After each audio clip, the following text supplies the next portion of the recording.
Goeiemôre en weer eens welkom saam met ons. Ons is besig met die aanloop na Paasfees toe, Goeie Vrydag en waar Jesus sy lewe vir ons gegee het aan die kruis. En ons is hier in Matteus 23 waar Jesus met die Fariseërs praat. Nou gister het ons gekyk hoe hy die tempel skoon gemaak het en hoe dit dalk 'n rede was vir die kruisiging. Nou hier waar hy met die Fariseërs praat, is dit definitief 'n aanduiding dat dit 'n rede is vir sy kruisiging. Want meer as 7 keer sê hy vir hulle, ellende wag vir julle. Hoorie wat sê hy in vers 25, ellende wag vir julle.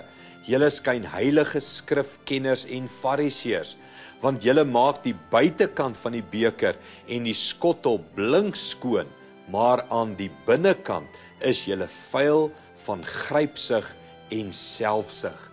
Ek wonder hoe die fariseërs gevoel wanneer Jesus hierdie woorde aan hulle gesê het.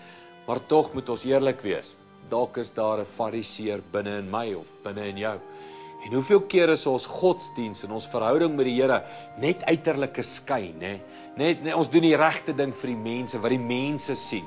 Ek wonder wat so Jesus vir ons gesê het. Is ons ook dalk ellendig, blinde leiers wat net die buitekante skoon maak om mense te beïndruk, maar binnekant is alles nie soos wat dit moet wees nie. Kom ons bid vir 'n regte, rein lewe. Hemelse Vader, help ons om nie net mense te wil beïndruk nie. Help ons om regtig aan die binnekant te verander, in die innerlike mens 'n verhouding te hê met Jesus Christus.